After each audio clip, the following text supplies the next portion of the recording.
Welcome to the Johnny Dell Football Academy podcast on the channel that's trying to answer the whys and hows of the game by talking through and dissecting game film and diving deeper to explain why the X's zig and the O's zag.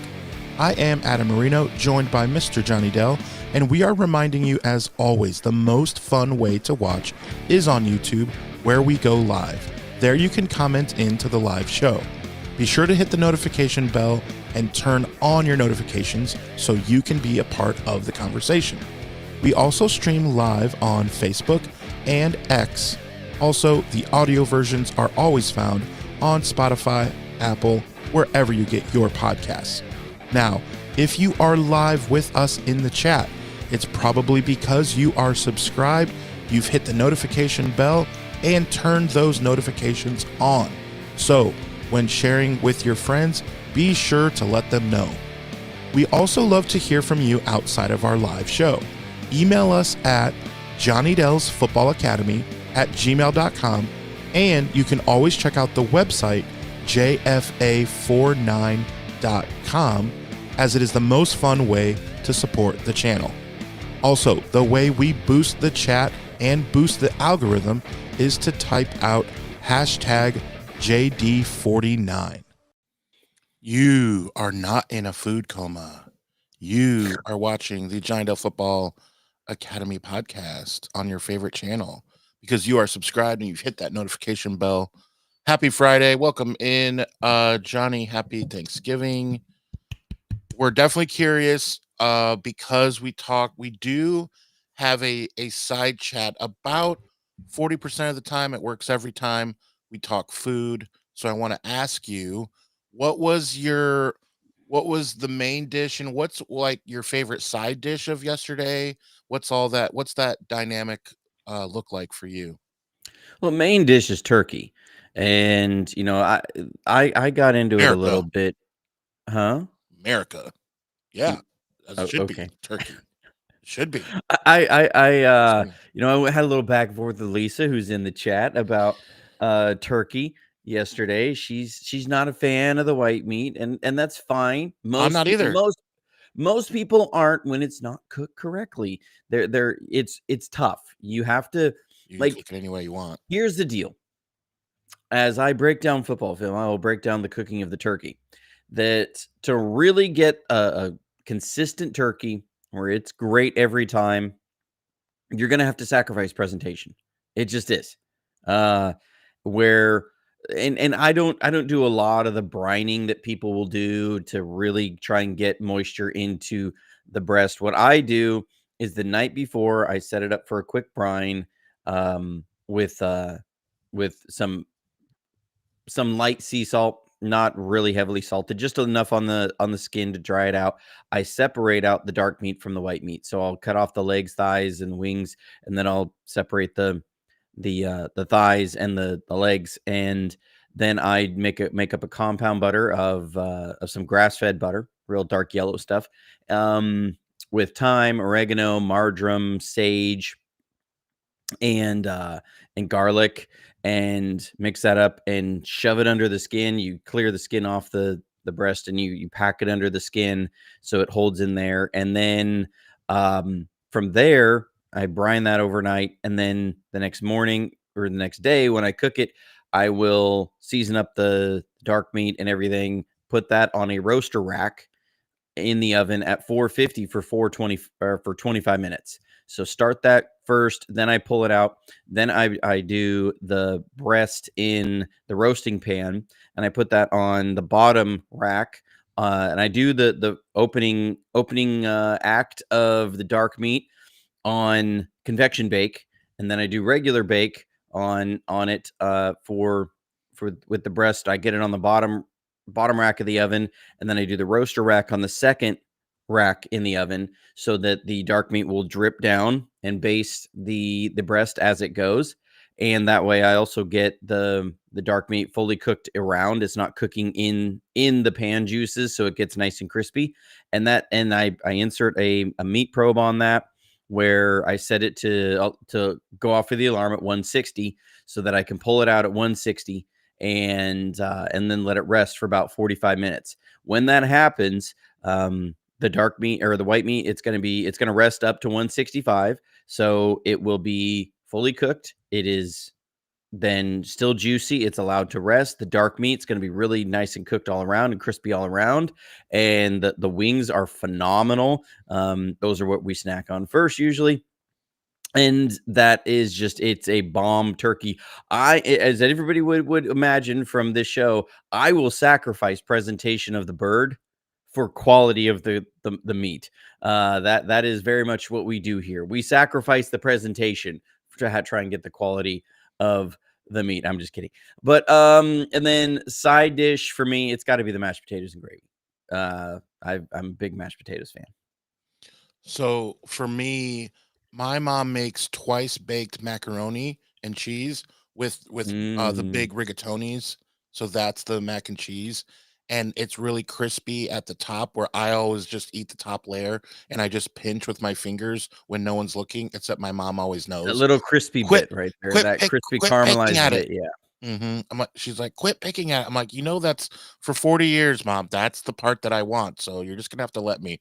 After 40 years, she just lets me do it at this point. So It's kind of like the corners in lasagna. You know, those really caramelized corners. yeah, yep. I'm a fan of that. My aunt makes such good lasagna too. But so for Thanksgiving, we had, I'm gonna say, I think if you saw my story on Facebook, which guys follow me, I have my full name. You can follow me on Facebook. I'm funny from time to time. Johnny sees that. You saw if you saw my story, Johnny, you saw there was a good Funny looking. 20 so tw- 25 people or so at my cousin's house, all who is also a 49ers fan. And we were talking movies. We ended up watching Home Alone 2 and 3, and then on this very tablet, I had the football on right next so me and my other cousins could watch football well. Wait. If you were gonna do a Home Alone back to back, you're I doing Home know, Alone it 2 was and just 3? on. No, oh, sorry. Okay. No, sorry, hold on, it was 1 and 2. Did I say 2 and Okay. 3? Wow. Yeah, you said You 2 would and think 3, I'm a and I was professional like, "Really?" podcaster. You would think I'm a professional podcaster or something, but, no, 1 and 2, episodes. Gosh, what world am I living in? Not this one. So, um, I don't know. movies 1 and 2, that's they just, like, happen to be on either Netflix or whatever I watch the Planes, Trains, streaming and channel. Automobiles. And that is I a mean, great classic. That is a Thanksgiving.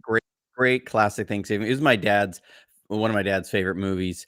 So I wish I could have been watching that with him. We watched it a bunch of times growing up. It was always great. Really Just good. classic scenes. Uh, Another John Hughes film though. So Yeah. Yeah, and Home Alone 3, of course, we won't even mention it. It wasn't that good, as Lisa says. I totally agree. I did not watch it. It was 1 and 2. 2, I will say, it was is kind of good. like the 49ers 2008 season or 2009 season or 2008 season. It's just, it wasn't good in any way. We don't like talking about it a whole lot.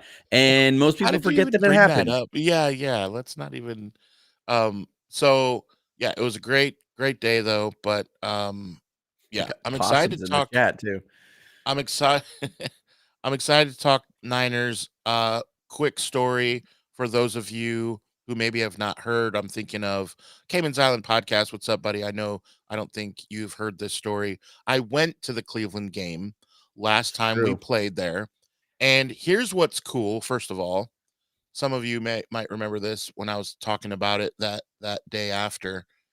A few of you recognized me from the show, wanted to get pictures, and it was just really cool.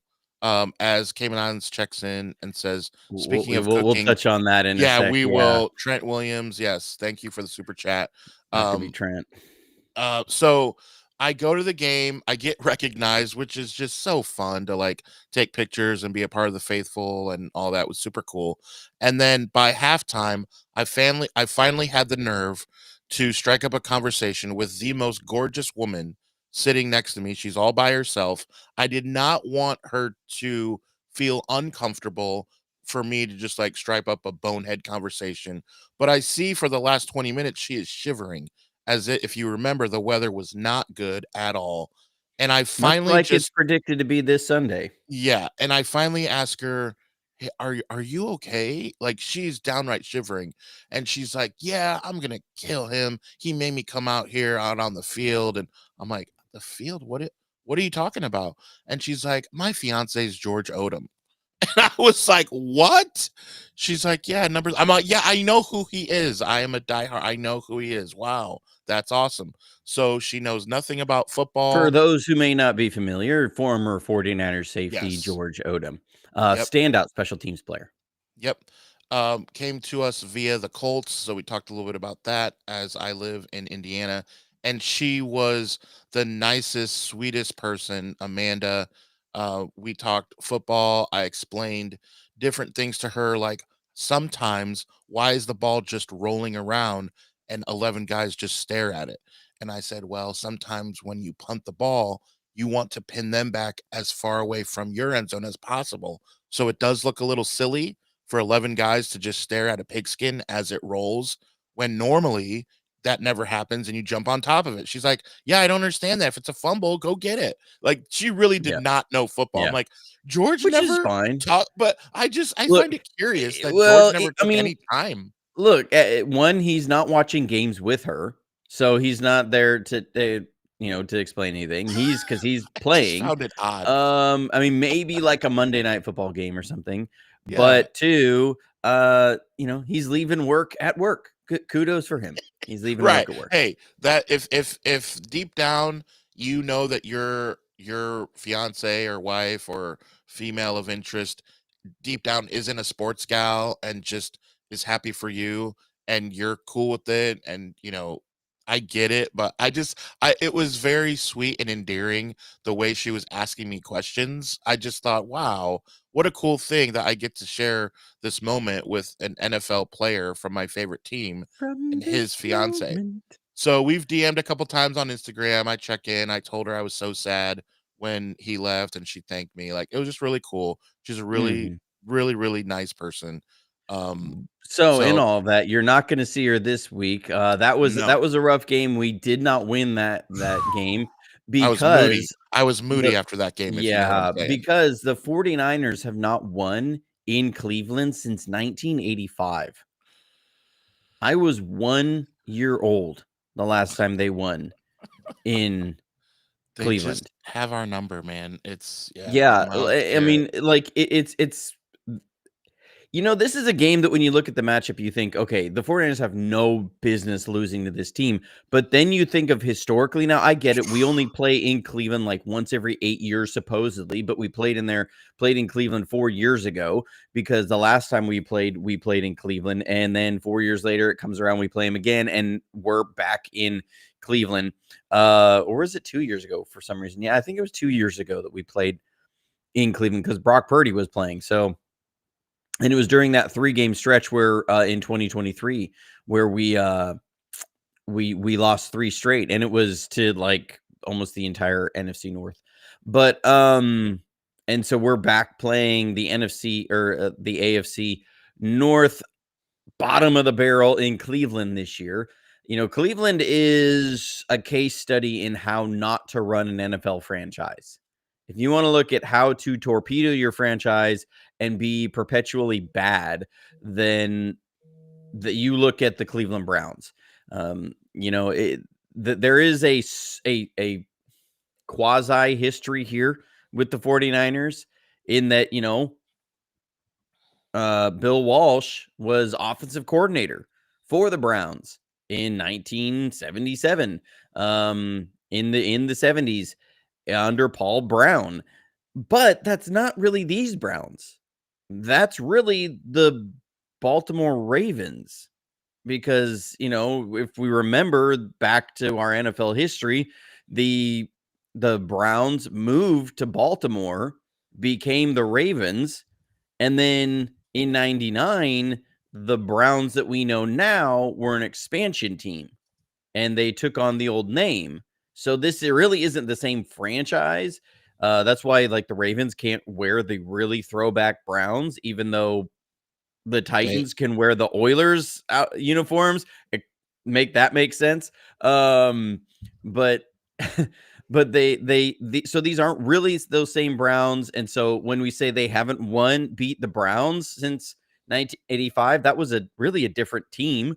So it's like kind of this weird quasi history, but these Browns, the game is setting up. It's supposed to snow, but it's supposed to snow before the game, not supposed to snow during the game.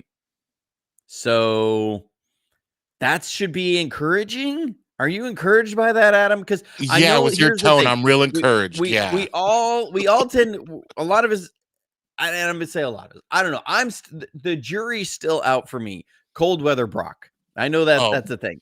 sorry, So man. You're on an island. I may be standing up in the crowd and being on this. I'm not saying that Brock is good in cold weather or bad weather.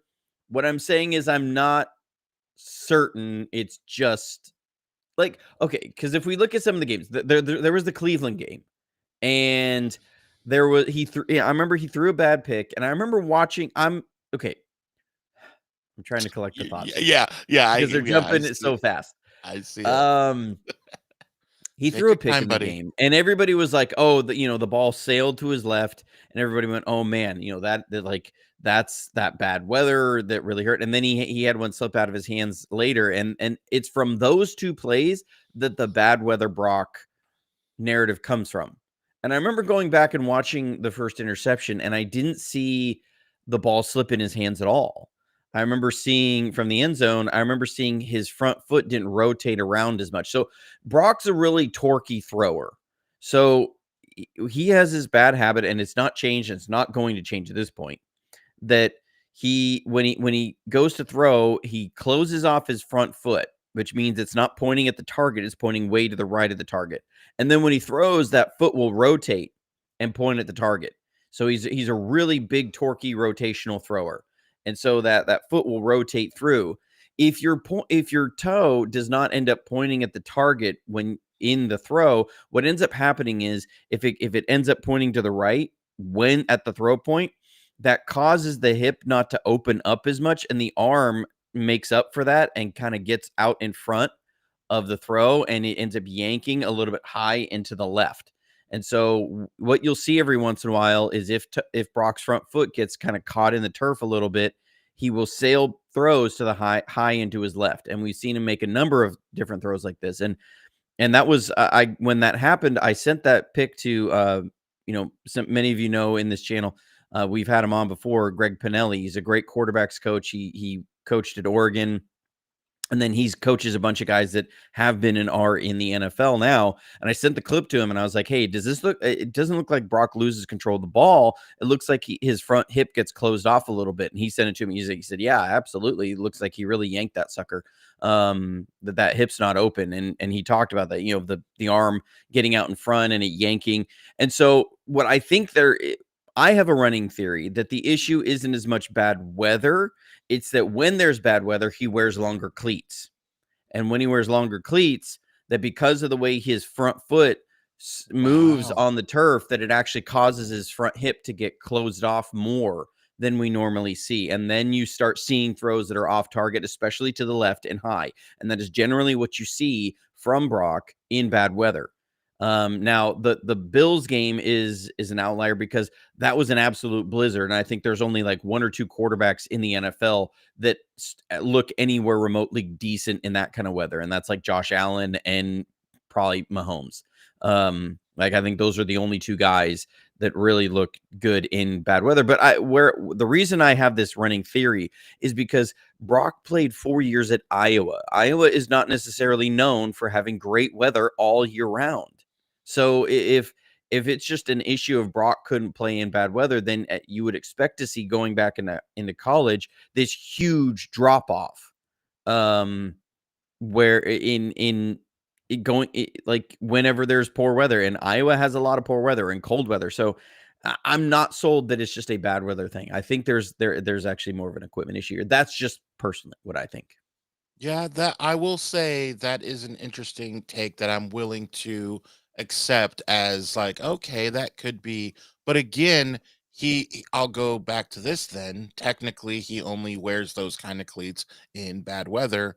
Hence, it's still bad weather that we're worried about. And so as we go into Cleveland, and those But ghosts. here's where I have a positivity outlook on it, is that the field conditions, the actual field should not be too bad because they're probably going to clear the field of the snow when like it's going to come down, it's going to stop snowing. It's not like it's going to melt and turn it into mush. They should probably clear the field, the grounds crew, and then you get out there, you play the game. So the actual like state of the field may be in a place where they have the shorter cleats on, and they test it out. So that's, I guess, my hopeful outlook on it. I know there's a lot being made about the weather and Brock in weather on that. I'm we'll see. I could be wrong. I could be wrong, and Brock has a terrible game, which I really, really, really hope doesn't happen. Yeah, Because after the last game. only yeah, I think the only way you lose this game is if you turn the ball over, is if you lose the turnover margin. That's the only way you lose this game and lose the turnover margin by a pretty good amount.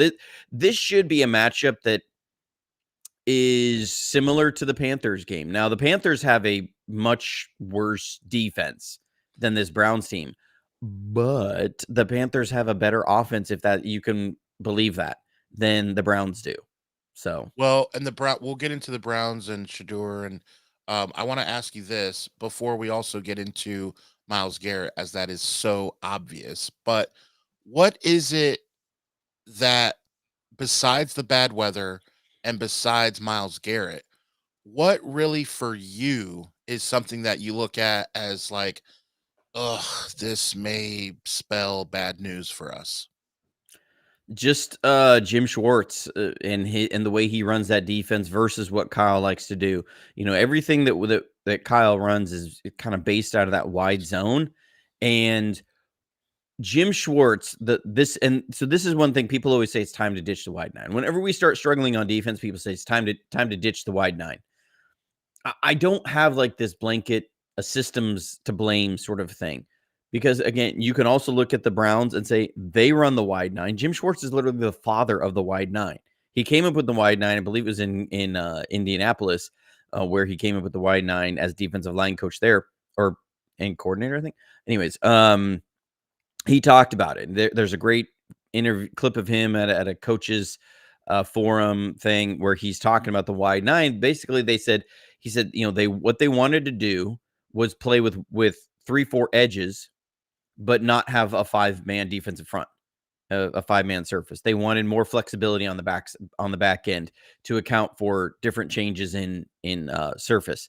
So essentially, you're getting those outside linebacker edges, and then they're very good at plugging up the middle. So what that creates is it's really, really hard to run to widen their edges, because they start out pretty wide, and then they condense you there. You have to play within those. And then they attack and they do everything inside. So normally if a team does something like a 5-man front, a 6-man front, where they can take it, where they're trying to take away those edges, the Patriots did that to us. I think it was that 2020 season years ago when we were playing Bill Belichick. They went to like a 5, they were going 5-2, then 6-1, then 5-2, and then 6-1. And Kyle was constantly staying ahead of him, and he was hitting Belichick where those fronts were weak, and he was able to have a lot of counters on that. With this, what Schwartz has always been able to do is say, I'm going to make you play in this box, and then your counters, I'm going to attack your counters in there, because my edge guys are going to make this impossible for you to run your wide zone. And then you're going to have to run on your gap scheme, your counter scheme, and he's really good at taking away the gap scheme. And so he puts his finger on that pulse, and he just really presses. And that's a tough matchup. That's historically been a tough matchup for Kyle Shanahan. I think in all the different games as offensive coordinator and head coach that Kyle Shanahan has played against a Jim Schwartz-led defense, he only averages like 17 points a game. It's lower than anybody else in the NFL. So we can't just say cold weather Brock is all to blame here. Kyle Shanahan has historically really struggled against Jim Schwartz, and Jim Schwartz has really hemmed him in. And I don't think any game he scored more than 21, I think, against Schwartz. Now, some of it is that wherever Schwartz tends to be, he's also a very good defensive talent evaluator. And so he tends to have really good players on defense, like one Myles Garrett. Right. So let's talk about Trent Williams and Myles I don't Garrett. think it's going to be Trent. I don't think it's going to be Trent. I mean, look, if you're the Browns and you say who going against whom does Myles Garrett have the best chance of making a game-changing play? A strip sack, forcing an interception. Is it Trent Williams or is it Colton McKivitz? Because Garrett will play both sides. I mean, Myles Garrett, we talked about this a while back. Myles Garrett might be the greatest defensive end of all time. And his 4-game stretch that he's had here is just insane. It is insane, his 4-game stretch. Like he's got 18 sacks on the year. 18. I mean, he is on pace for 27 sacks this year. He's supposedly gonna break the record, and it's not gonna be close.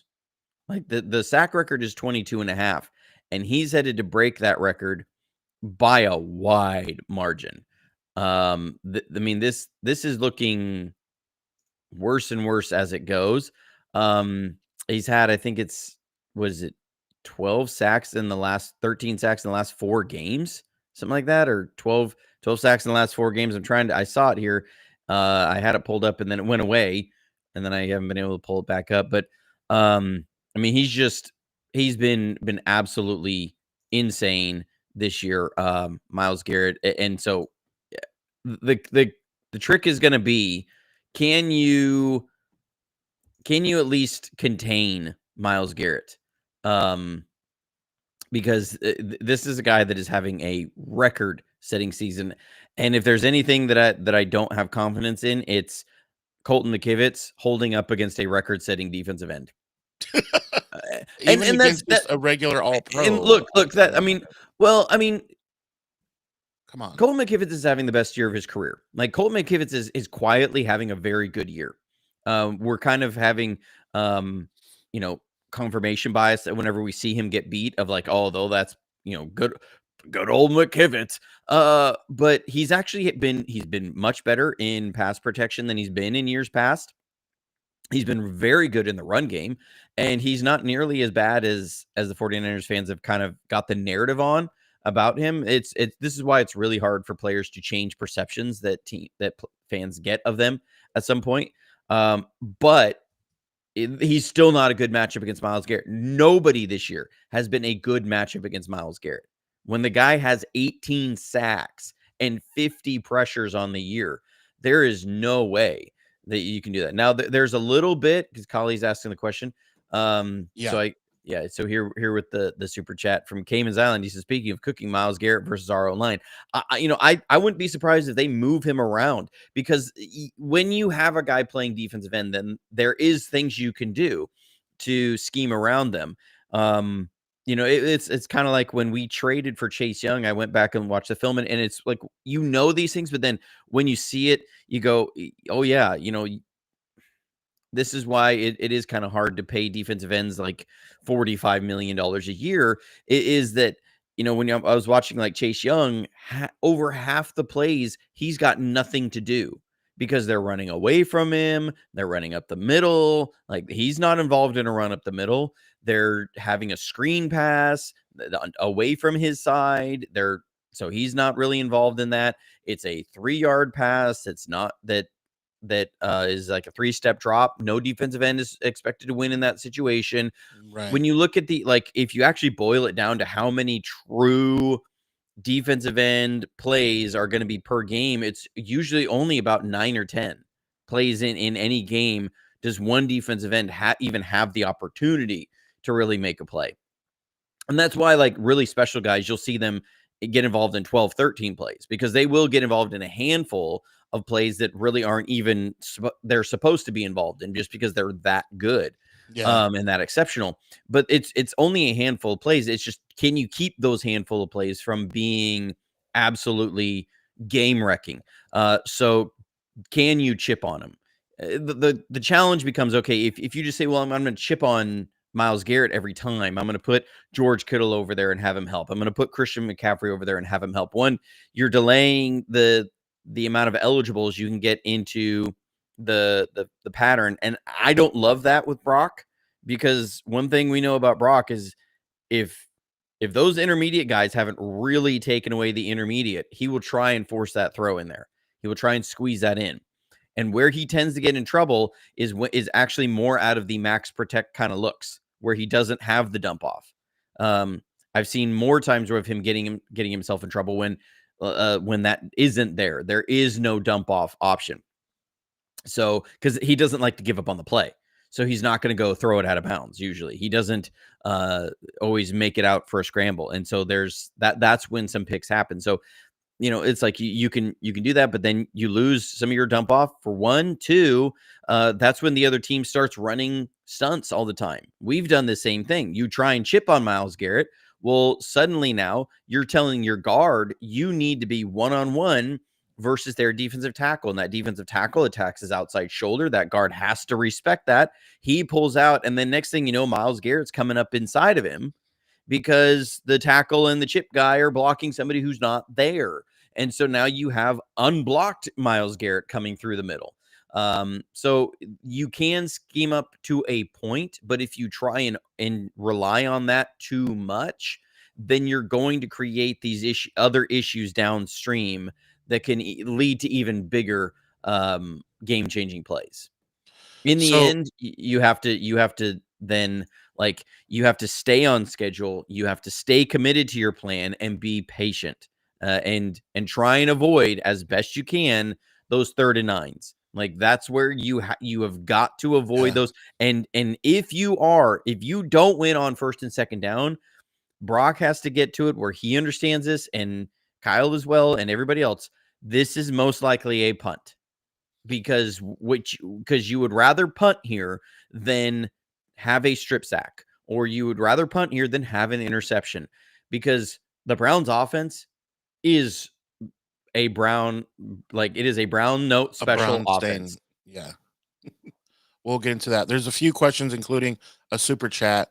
First, the super chat, thank you, Cornelius, longtime friend of the show, says, do you think Kyle leans on screens a bit more this game? And I like where his thought is, because I'm thinking as well, especially a screen away from wherever Miles lines up, is you get the ball out quick. I mean, that's like an easy way of thinking. But do you think Kyle thinks that way? I would not be surprised to see some fullback and tight end screens in this game, just because those can work really well off play action. Because what you like, you can run a play action, and it looks like you're doing a max protect big play action pass. So you get the defense retreating, you get people attacking and vision towards Christian McCaffrey, and you get these defensive ends who, like Myles Garrett, very aggressive, is going to first have to peak run, and then he's going to try and really aggressively get in for the pass. And that's where then you throw a screen pass in. And I would actually like to do it on Myles Garrett's side, because that way you're going to keep his mind going, and you want to slow down the pace at which he plays. He plays as fast as anybody in the NFL, and you want to slow that down just a little bit. So I think you fake that play action, you drop back, and then you dump it off there to Kyle Juszczyk, to George Kittle, as they're finishing up their fake, and then they go. I think we call that Willie, is the screen game off of those, usually for like tight end Willie and fullback Willie is our play action screen passes. So I want to see more of those. Here's where I may fundamentally disagree with you, because Myles Garrett also has a hell of a brain on him, and I've seen him bust up too many screens. So I prefer to just keep the whole thing away from him, and not now. If you can get him and fool him, and he takes himself out of the play, I get that's what we're going for. However, you don't see that happen to him a lot. Well, Not that I watch a bunch of Cleveland games. Here's the reason I say that, is that I'm not saying that because I expect us to get a 12, 15-yard screen pass on there. It may only be a 3-yard screen pass. But you do that 3 times, and you may sacrifice a drive to do that. But you do that so that you prevent that game-changing play maybe on 2 drives, right? Yeah, you can So, set up. like this is a long scheme game. This isn't one where you're going to come in with your scripted and then okay, now we can start taking our shots. We can do this, blah blah blah, and you're going to go. No, no, no. This is one you've got to be, and the entire team has got to be locked in and committed to that game plan for the entire 60 minutes because you are playing a very special player. And this is again, it shows why it's so devastating to lose a Nick Bosa and a Fred Warner, because this is what other teams have had to do against us coming in. Is you say we can't come in with a knock 'em out punch in the beginning. You've got to and we get on this and then we start rolling and now we're going to be able to ad lib and we're going to just get into the flow. No, this is one of those games that because that guy on the other side can make a game changing play at any moment, you have got to be locked in and work that game plan and not look at every drive as I've got to score on this drive. Sometimes I have to sacrifice a drive so that I can score on the next one because this guy, if I don't do that, will wreck me every drive. And so you keep that long game outlook when you play a Myles Garrett. And so, yes, you may only get a few on that side, but if that slows him down on a couple 3rd and longs, then that's all you need. That may be the margin you need. And because this is a very, very good Browns defense. When you look at what they are against the pass, they're top half of the league in every single metric. The worst metric they are in anything against in the pass is 14th in the league, and that's intermediate passing. So yay, Brock. Where we're 6th in intermediate passing. That's where Brock loves to go. You look at the run game, there is nothing in the league except for one area where they are worse than 10th in the league against the run. I mean, they're a very good defense. The only way that they're not top 10 is when they have a stacked box. Is that they're 28th in the league defending the run with a stacked box. But when you start looking at they don't have to do it very often. When they rush with a light box or defend the run with a light box, they are number 6 in the NFL. You look at rushing outside the tackle, 7th in the NFL. Rushing in red zone, they're 8th in the NFL. Overall rushing, 2nd in the NFL. Rushing under center, 3rd in the NFL. Designed run, 2nd in the NFL. Rushing from the shotgun, 5th in the NFL. QB scrambles, 7th in the NFL. Rushing inside the tackles, 3rd in the NFL. They are How do they a ever lose a game? because you go and look at their offense, and then that makes sense. So let's do that. So their passing offense is the worst passing offense in the league, and it's not close. On your bingo card, did you have that the 49ers would face Deion Sanders' son in his first home start? I did not. I did not have that. I mean, not after how the NFL draft went. I mean, again, you want to talk about how to be a bad franchise, bungle your quarterback situation in the worst ways possible. So let's get into all that. So Kenny Pickett wasn't healthy. So then they got rid of him. Joe Flacco, you gave him to a division rival, which is talk about fumbling the bag. I mean, they really pulled an Ayuk on that one.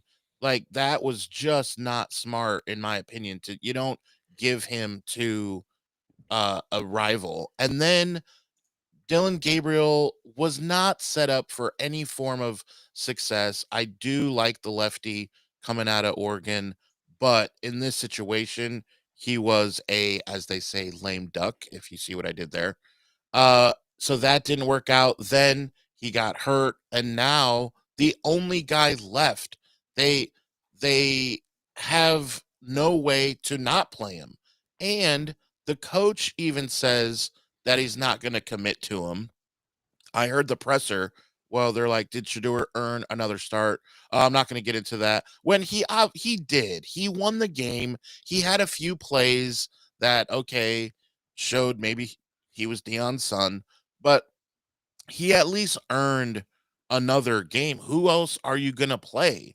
But he even still admitted at that point, well, I'm not going to get into that. Like, that's so Browns to Well, do. I mean, look, we have to also remember this back to that this is all set up by the Deshaun Watson situation. The Browns, Which is another fumbling of the the fact bag. was they didn't want to invest more into the quarterback position because I honestly think they still have some sort of weird hope that Deshaun Watson is going to work out for them. I really do. Like, I Yeah, think that's probably. why it's They Dylan paid him all the Gabriel money. and Shador. Like, they had to bring somebody in there that has some upside, but I don't think Don't. that they ever really have envisioned either one of these guys as a starter. They don't want them to work out. The owner wants to finally justify that Deshaun Watson horrible trade and contract. If we remember back, they gave Deshaun Watson a $220 million fully guaranteed Guaranteed. contract. Insane. Insane. Because they had to restructure Deshaun Watson's contract this year to try and get under the cap. Like, you don't normally see a team have to do that when they are as bad as the Browns and devoid of talent as the Browns are. You don't see a team struggling with, we need to get under the cap. The reason why is because of Deshaun Watson, of what they've had to deal with him. Deshaun Watson, he's on the pup still because he tore his Achilles in the offseason train. I'm sorry, it's not funny, but it is funny considering how Deshaun Watson ended up getting out of Houston. That I have no respect for him as a human being. And so, like, Houston fleeced them on that. So Deshaun Watson is he's on the pup because he can't play, rehabbing that torn Achilles.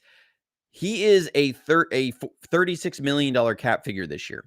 That was them lowering his cap figure by prorating out a signing bonus even more to try and get them under the cap. And like, if they go into next season, Deshaun Watson, if they had come to like an injury settlement with him, would have been $131 million in dead money, in negative dead money, meaning he was like $167 million of dead money that he was going to be counting against them, and they would have saved 34 on against the cap, and then he would have cost $131 million more. Like, they can't release him because they literally cannot make it under the cap, because it would accelerate all this dead money onto 1 year. They can't do it next year. Next year, he's $131 million in dead money and would cost them $50 million more than it would be to keep him on the roster against their cap. So next year, he's got a $46 million base salary. He's an $81 million cap figure next season. If they release him, he becomes a $130 million cap figure against them. What are you supposed to say to that? What am I supposed to? That is, that is an insane way to go about your quarterback position. Yeah. And here's what's even crazier: to avoid then in 2027 him being $50 million in dead money, they would need to sign him to an extension. So they are most likely going to have to extend Deshaun Watson to try and spread this cap out even more and commit even more money into him. I can't believe Myles Garrett stayed. The more you hear And about Myles Garrett chose to stay in this situation. I don't so all understand. It comes back down to that the Browns are dealing with a quarterback situation because of Deshaun Watson. They have to have Deshaun Watson on the team. He accounts in 2026. He will account for 25.3% of their cap. So they have to be committed to him in 2026. Because they're either going to play that out or they're going to sign him to an extension to lower the base salary and then spread that out and reduce his cap number on that season so they can get under the cap. And then they're going to be even more committed to him for even longer. Like, this whole situation, that's why they won't commit to Dylan Gabriel. That's why they won't commit to Shador Sanders, And the problem was you inserted a Shedeur Sanders, who is the most confident rookie quarterback I think that has ever come into the NFL, to put it gently, that you can't hand them the keys to this whole thing because you have to keep Deshaun Watson at the burner, on the back burner, and ready to be inserted in.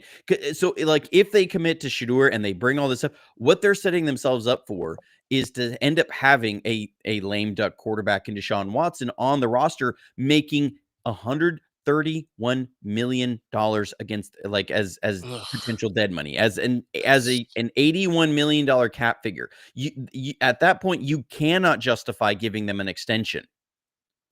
But they're going to have to try and get under the cap. You can't have a quarterback be an $81 million cap figure. So this whole situation has created an entirely toxic quarterback dynamic. And so in the result of that, they have the worst passing offense in the NFL. Here's their league rankings. You ready for this, Adam? Short passing, 32nd. Play action passing, 32nd. Intermediate passing, 31st. Quick passing, 32nd. Passing versus pressure, 31st.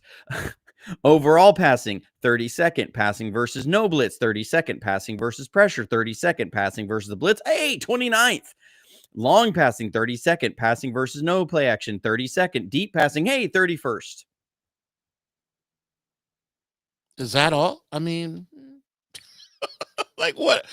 Dear Deep passing, Lord. 31st. Like, Yeah. and we Yeah. had a couple picks. We're starting to intercept the ball already, let alone, I mean, Shedeur at home trying to be flashy, hopefully. You know, I just, I this mean, look, makes it even whether worse if we lose, just though. like people, I think there's kind of a little bit of dyspepsia over, well, can Deshaun Watson come in and bring a spark? And he, he is a talented quarterback, and a lot of the reasons why he was passed on wasn't for lack of talent; it was for perceived drama issues. The fact was, no quarterback has done well in this offense because they don't have a lot of passing weapons. Their offensive line does not pass protect incredibly well, and they simply don't have a lot of weapons because they've had so much cap sunk into the quarterback position. I mean, that is reality. And so, like, if we just remember, what did Joe Flacco look like with the Browns? He did not look good. It was bad. He went to the Bengals.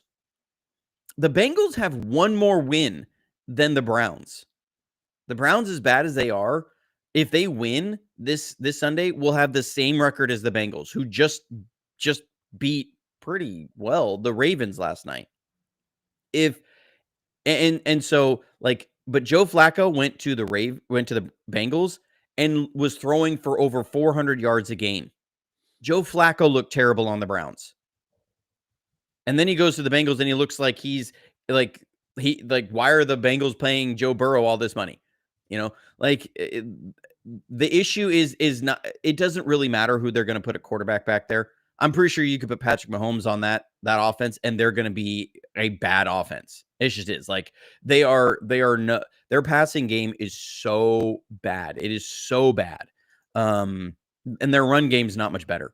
I mean, it's like 24th, 27th, 24th, 30th, 18th, 14th, 12th, 28th, Judkins 28th. is good, though. I do like I mean, him. Judkins is a good player, but again, they're when you look at, like, their 24th in designed runs, their overall rushing efficiency, 27th. They're rushing versus the light box, 24th. Rushing outside the tackles, 30th. The only place that they're strong is where we're strong. That's rushing inside the tackles. They're 13th. We're 9th. They're from rushing under center. They're 14th. We're 12th. So, like, we still end up having an advantage there. And again, the best place they are is rushing versus a stack box, where they're 12th and we're 21st. But we don't run a stack box. We don't run a stack box very often. We run a lot of cover 4. We run a lot of cover 4. So, in it, this should be, and it's why I say the game has to be a long game plan. You have to set it up to say we are willing to be patient because we believe our defense just held an offense that is better than the Browns to 9 points. Like, if we handle our business, the Browns should not score more than 10 points. The offense really 17 is your goal. Like 17 is your goal. You should win at 17. What you can't do is give their offense a short field or let them score a defensive touchdown. Yeah, That's what you can't do. Punt the So ball. you are okay punting in this game. If this is an old school defensive battle, great. That works in your favor because if you line that up and say, okay, we're going to give each team 6 tries to drive 80 yards, who's going to score more? We will win that battle. Yeah. Yep. 10 out of 10 we should. There's a couple super chats we should get to here. First one is from Glass City. Longtime friend of the show says, alt reality, Brock doesn't exist. No Mahomes, no Allen, no Lamar. You can choose any of the starting quarterbacks to play under Kyle Shanahan. Excuse me. I'm picking Burrow or Stroud. Stroud is an interesting one. I don't know if I'm completely sold. I'm just trying to double check through my list here because I have a guy at the top of my list, and I just want to make sure that I'm not overlooking anybody. You have a guy at the top of your list besides Yeah, besides no besides these 2. Mahomes, no Allen, no Lamar. Right. I'm just really just quickly glossing over everybody to make sure Well, I'm now I'm not. trying to guess. Now I'm trying to guess who that is. You're saying besides It's all going to be these guys Stafford. named, he's 49 years old. What do you No, mean? he's not. He's 37. He's 37. Yeah, in dog years, that's right. But I NFL mean, years. if we're saying no Mahomes, no Allen, no Lamar, I mean, Joe Burrow isn't that much younger than Stafford. I think he's what? He's 30 now. 31. I would put Stafford in there over Burrow. And here's why is because Burrow passes. well, no, just because Stafford in this kind of wide zone hybrid West Coast offense it works really, really, really well. And we're seeing that right now.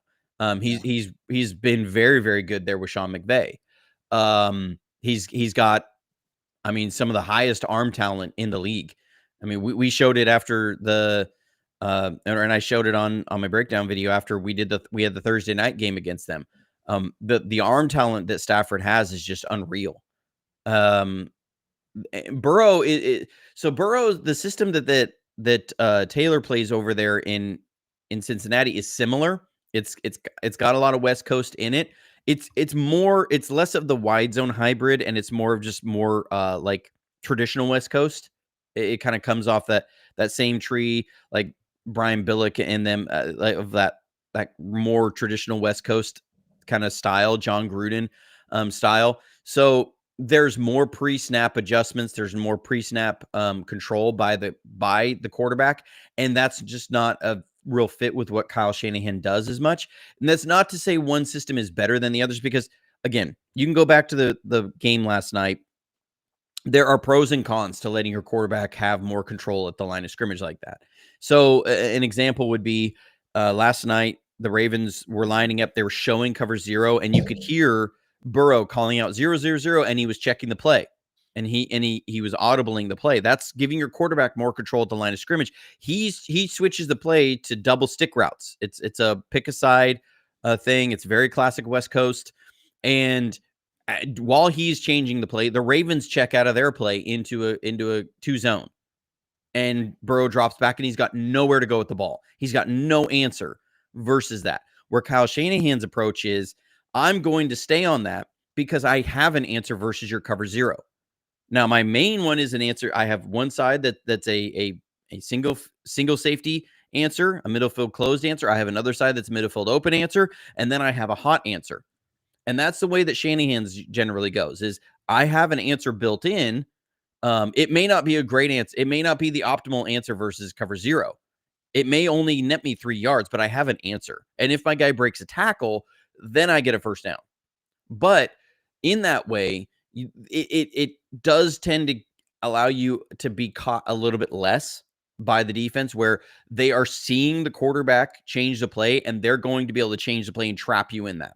So it puts more on the coach And that's where Kyle Shanahan has always done it. Of like, I want my players to play fast. I don't want them to have to try and play chess out there of working out. That is what we as coaches, that's up to the 15 offensive coaches that we have on my side. If you're having to do that, that means we didn't do our job. That we should be prepared in that situation. And I have a can. If there's an absolute we can't have an answer on this one, you can the play to this. And so, like, in all that, Stafford works really well in that situation and in that system. Burrow, he has never played in that kind of a system his entire career. So I would choose Stafford over Burrow for this system. I'm not making that as a blanket this quarterback is better than that quarterback. I'm looking at it in Kyle's system.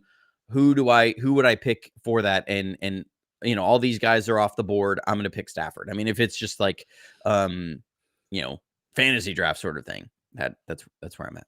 So my thing is, it's hard for me to not be realistic because I say, well, and I looked it up. Joe Burrow turns 29 in exactly 2 weeks.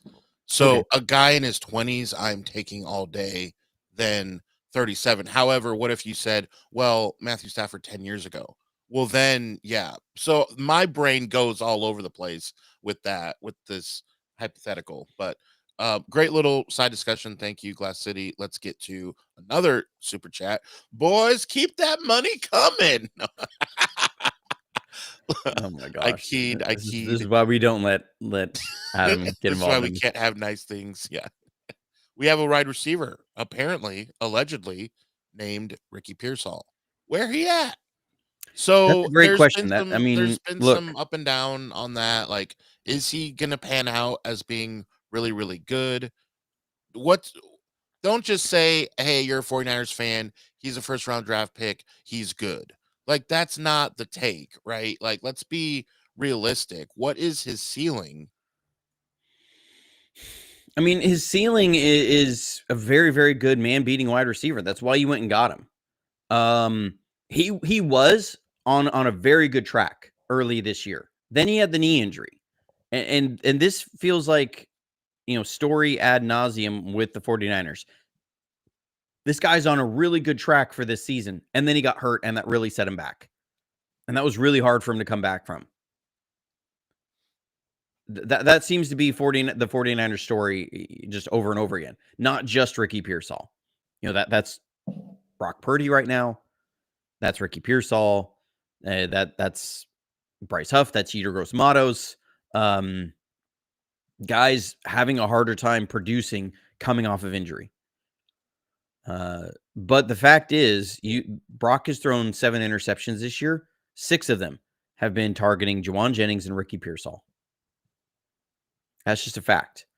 That's not good. I know we want to have the discussion on Brock, but when your quarterback has 6 of his 7 interceptions targeting 2 players, that's not good. Juwan Jennings, and again, for perspective, Mac Jones has 4 interceptions targeting Juwan Jennings. Juwan Jennings has been targeted on 7 of our 13 interceptions we've thrown as a team. If you look at our touchdown to interception ratio when not targeting Juwan Jennings or Ricky Pearsall, it is 17-2. 17 touchdowns to 2 interceptions. Or 17-3, I think. Maybe 17-2. I'm trying to remember the numbers off the top of my head. But it's way better. When it's Ricky and Juwan, I think it's 6-8 or 6-10, something like that. It's not good. And so Ricky has got to, one thing you're seeing that is driving me nuts with both of these guys. So if you remember, if we all watched the Thursday night football game, not Thursday night football, but Thanksgiving night game of the Bengals and the Ravens, Joe Burrow dropped back and he threw a fade pass to his tight end, 87, the guy who caught the one-handed touchdown. It literally, I think it was like 1 or 2 throws later in the back right corner of the end zone. He threw a fade, and Burrow did not throw a good ball. That ball was going to get picked off. It was short and it was inside on the fade. And his receiver, his tight end, as he's running, you could see him almost grab the arm of his defender and bat the ball down. What he was going to do, he was saying worst case scenario, offensive PI. Worst case scenario. Best case scenario right now, I am playing defensive back and I'm preventing this from being being an interception. That is your receiver protecting your quarterback. Nobody's talking about that throw that Joe Burrow made. They're not talking about that as a turnover-worthy play. They're not talking about that as putting the ball in harm's way. They're not talking about that in these negative things because his receiver protected his quarterback. Juwan Jennings has not done that for either of his quarterbacks this year. Ricky Pearsall has not done that for either. It's been, I'm trying to jump up and I'm falling away and I'm gonna make this incredible catch. There are certain plays you say, you know what? This wasn't it. I have got to prevent this from being a really bad play. And we're not seeing that. Like we're not seeing it from either one of those guys. And that's driving me nuts because then the narrative completely shifts to it's all on your quarterback. Kyle Shanahan even said this after the pick that Brock threw on the deep crosser to Ricky Pearsall against Seattle. He said, I believe worst case scenario that I tell my receivers, worst case scenario, that needs to be offensive PI. Like at some point Ricky has to have the awareness that he is not getting 6 yards of separation. And there's going to be some contested catches in there. He's not proving to be a contested catch guy. He can make really, really good, spectacular catches, but hasn't shown that. Juwan Jennings looks like he's trying to play to get his yards because this is his last year in San Francisco, and he's trying to get his yards and his touchdowns, and he wants to go make a lot of money in free agency. And so, like, all of this makes me I look at it and I go, we have an issue at wide receiver. And people go, well, where's Kendrick Bourne? Where's Jordan Watkins? Okay. Juwan Jennings has been playing the X receiver because people say, well, why don't you put this guy there? Why don't you put that guy there? It's not the same. Okay. There's 3 different receiver positions. There's X, there's Z, and there's F. F actually comes from old Bill Walsh. There's a very colorful statement about that because he a lot of times had Jerry Rice playing the F receiver, and a friend of mine who watched the install tapes of Bill Walsh let me in on exactly why Bill Walsh called, because that's normally called the U. Why he called the F receiver because it was Jerry Rice, because he's a bad mother. That was from Bill Walsh's mouth to a player on the team during one of the install tapes. I really wish I could watch those. But anyways, that Juwan Jennings has been playing the X role, which is Brandon Ayuk. That had been slotted for BA. And BA has been our X. And I talked about this going way back to the Jimmy G era of 2019-20 and beyond. I talked about that the biggest thing that this offense needed was a standout X receiver that could beat man coverage, because that was the guy when teams would solo up coverage and they would roll coverage to your concept sides, and they were trying to prevent the run. If you had a receiver that could take one-on-one man coverage and you could win consistently on that side, it would take your offense to another stratosphere. We had that in 2023. BA had a phenomenal season in 2023. He had over 1,400 yards. He was getting 17 yards a catch, and that made that offense absolutely lethal. That's what makes this whole BA issue and drama so frustrating, because you have needed that in your offense for so long, and you had it, and now you had the BA injury, and now there's all this drama where BA is apparently willing to move on from $27 million, and he just wants out of the 49ers situation. And I go, even if you are, it still behooves you to come back and be an 18-yard a catch receiver and show that on a 49ers team, you were the best receiver on that team, so that you can go make your bag again. I don't think any team's going to pay you $28 million a year if you hit free agency this year with everything that's going on. He's going to be unpleasantly surprised by the contracts that are offered. I think somebody's going to maybe pay him 22 or 23, but he's not going to make 28. Yeah. And so, Like he's been playing the X. Ricky was brought in to play slot and Z.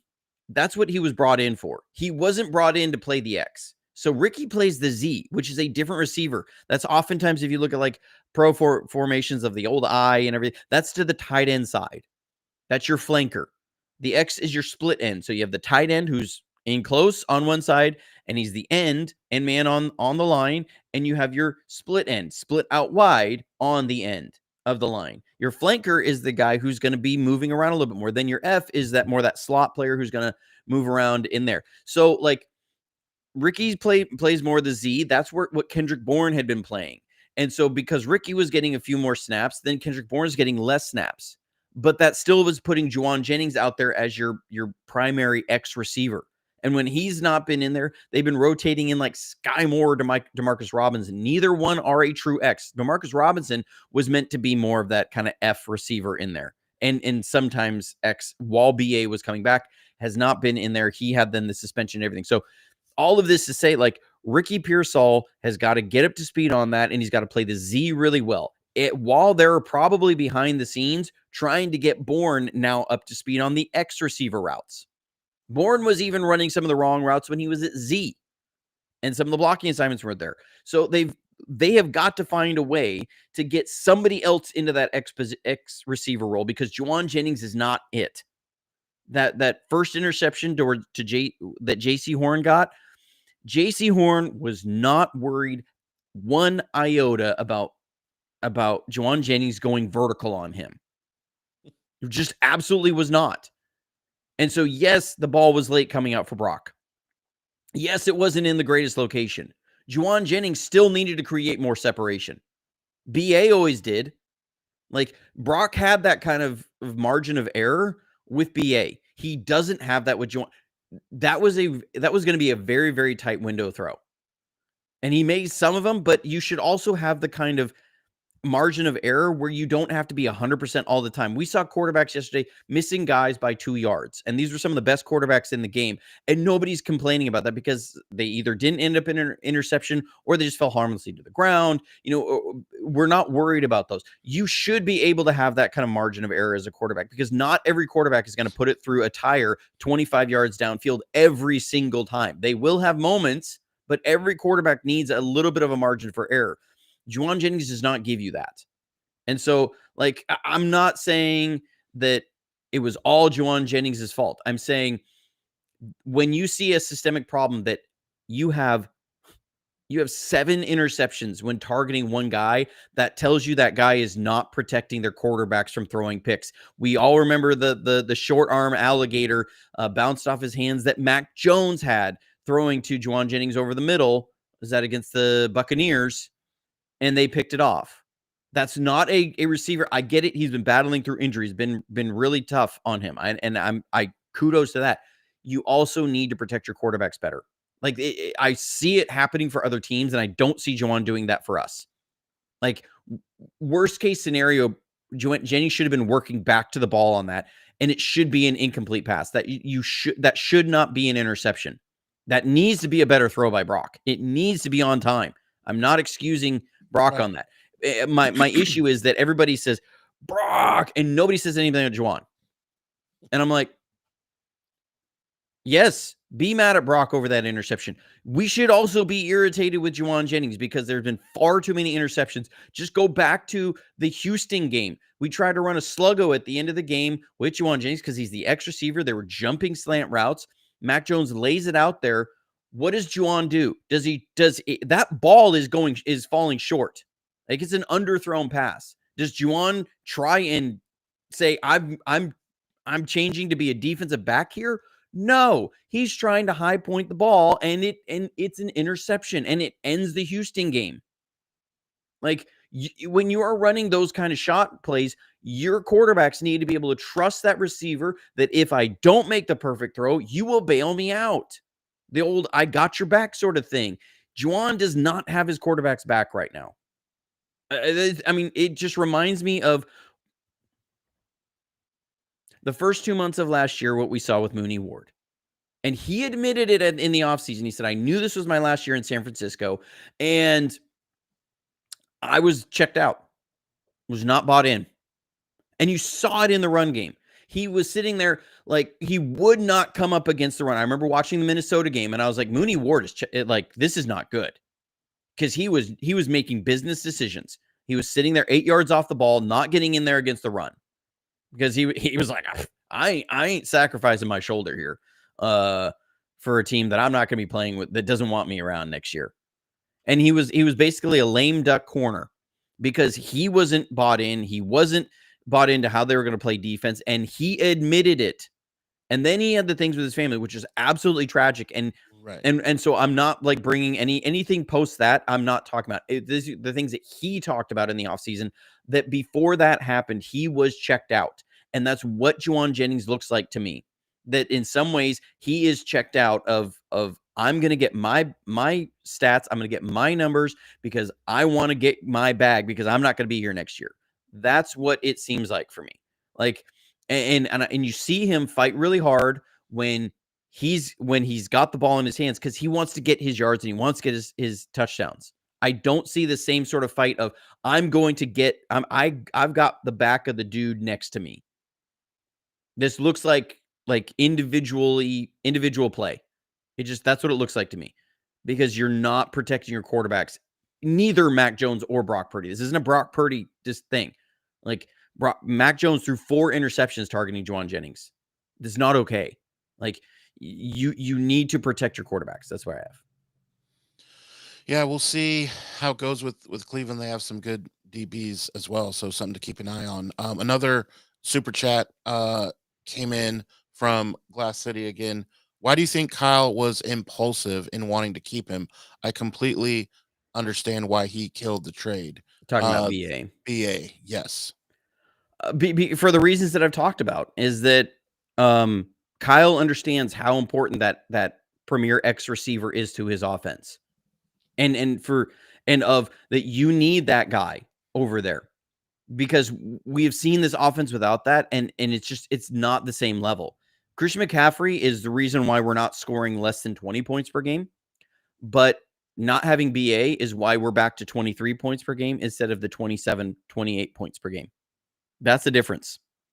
And people will say, here's the argument that I get so tired of.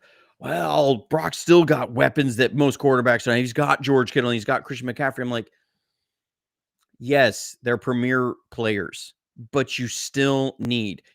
We're expecting them to be a 28 plus point offense per game. Like, do people not understand how rare that is? Like, you're talking about a top 5 scoring offense. You don't become a top 5 scoring offense. I don't care who your quarterback is, unless you got quality receiving targets, not just a great running back, not just a great tight end. You need a great receiver in there as well. Like, you will not be a top 5 scoring offense if you do not have at least a very good player at each of those spots. You need a very good receiver. You at least need 2 really quality receiving targets. And right now, Christian McCaffrey's getting all these catches. Why? It's not because we're designing all of these throws to him. Brock Purdy connected on, I think it was our first drive. I think Christian McCaffrey had 5 catches. Every single one of those, McCaffrey was either 3rd or 4th in the progression. It's because there was not the separation, not the stretching of zones in the back end like we've seen. There just isn't. And so that's why Kyle really, really wanted to keep BA. And I feel like that there is a fracturing a little bit in the front office over BA. Kyle really wants him there. Kyle really wants him to be in there. And the front office is looking at the numbers of it and saying, we think we can get better production for cheaper, either through the draft or through something else. And I think, that there is a disconnect over this with BA. And I think BA is looking at it from the front office perspective. And he's saying, I don't want to be around this front office. No, because BA he's a sensitive receiver, and most receivers are, but he takes everything very, very personally. And so when they say, we're going to do this, we're going to do that, we're going to take away your money, he's like, fine. You know what? Take it. I'm out. I don't want to have anything to do with you people. I'm not going to help you people out at all. So, yeah, I don't know. The frustration for me is that now you're looking at the only first round picks that you have on your team right now that are contributing is no one, because you have Bosa and Micah Williams are on IR, and Ayuk is dealing with this drama and doesn't want to come back. And so if you look at the entirety of Kyle Shanahan's tenure, there's not a single first-round pick that is playing. And that is why this season is so frustrating, because it is clear from what we saw yesterday, there is no top team in the NFL. I mean, the Cowboys beat the stinking We didn't even get Chiefs. into that. Yeah. I mean, you're right. And the Cowboys aren't like amazing. They're like, if there was any year that the NFL is more wide open, it's this year, and you're riddled with injuries and you don't have a single first round pick playing on the field this year. That's tough. That's frustrating to see. And you start looking at next year and you go, okay, they've got to go get that premier X receiver. How do you do that? You've got to spend your first round pick on that. Like, that's the only way I see this really coming about. And so, because there's not going to be a free agent out there you can go get. And unfortunately, that's just the situation you're in. Time for predictions. What do you think? I think it's going to be 20-10 49ers. You're giving us 20. So I'm going 13-10. Because I think the defense either scores or gets a turnover and they get it deep into the Browns territory. So give us your predictions in the chat. I want to see some of them. 13-10. I'm going. I would love for us to score a lot more points, but we discussed some of the factors going into it. I will take the ugliest win in the history of sports. I will absolutely take it, because we haven't won since the 80s over there. We just simply need to win to keep afloat our hopes for everything. I will take a 2025 Chicago Bear style win. If you notice how the Bears are winning, they are coming up with the most odd ways. We used to say they're coming up with the odd ways to lose. Now they get one guy who can coach a lick, and they all of a sudden are winning these games that they used to get made fun of for. And so it'll be interesting when we play them, by the way, too. I think that is a Sunday night game. So I think it's just kind of looking over their schedule, and you look at, this is a game the 49ers have no business losing. Cleveland's got 3 wins on the year, and they've had 2 wins since week 4. And you know who those 2 wins were over? The Raiders, who are maybe even worse than the Browns as far as a functional team. They just fired Chip Kelly mid-season in his first year as offensive coordinator, with Pete Carroll there. And the Dolphins, who have been absolutely trash most of this year. Those are their 2 wins. And that actually switches. Those are their 2 best offensive performances of the year, and it's not even close. They scored 24 points against the Raiders, which was their second highest scoring game of the year, and 31 points against the Dolphins. Those are their 2 highest scoring games. Outside of that, they've scored 20 or more points once the entire year. The only other team they beat, and this is why I can't take the Packers seriously, they beat the Packers 13-10. Right. And the Packers also lost 16-13 to the Panthers. Yeah, and then the Packers go on the road against a very emotional type of day, Thanksgiving, on the road, on the Lions, and beat the Lions. It's so weird. I mean, it's wild. It's wild. Not for long. It's not for long. Right. But I mean, you look at their games. They lost to the Jets. The Browns did. They lost to the Jets. They got blown out by the Patriots. They got pretty handily beat by the Steelers. They got beat by the Vikings, who are a bad team. They got blown out by the Lions. They got blown out by the Ravens in week 2. And they barely lost to the Browns week 1. So there's that. But that was also the Joe Flacco-led Browns. Cleveland. I mean, so this is a team you have no business losing to. You need to handle business. Get out of this game with a win. It needs to be a double digit, like suffocate their offense, just score enough, and then get into the bye week, because you need a bye week. The players need a rest. 20-6. I'd love that. I just don't, man. So I mean, like this is a game that, even with all the things, I know everybody's like kind of clutching their pearls over over bad weather Brock and all this stuff. Even with all that, this should not be a game that you lose. This needs to be an ice bag game. It just needs to be a handle business. Like, you have no business losing to this team. Go take care of it. Get into the bye week. The players need a mental break. They need a mental rest. Gosh, such a late bye. Yeah. I mean, it's the latest you can have a bye. Like, they do not, no team, like the NFL does not allow a bye week past week 14.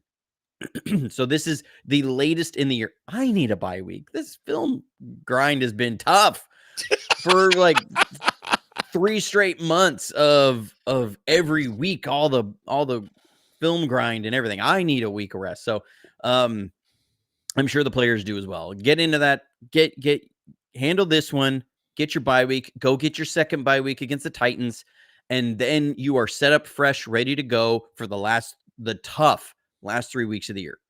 That's what they need to do. Speaking of the last 3 months, we definitely thank 3 weeks. Johnny for his service. No, the last 3 months without a bye.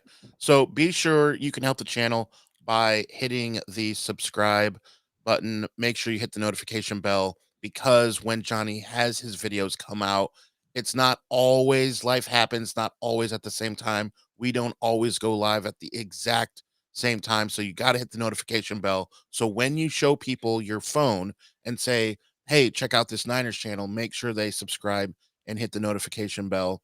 Check out the website as well. And of course, stay safe, stay healthy. Wait, no. So I do want to end the show with this question for you, Adam. So, just because I don't know what the reaction would be. So say we go into Cleveland and Brock goes off for 5 touchdowns. What is your reaction on that?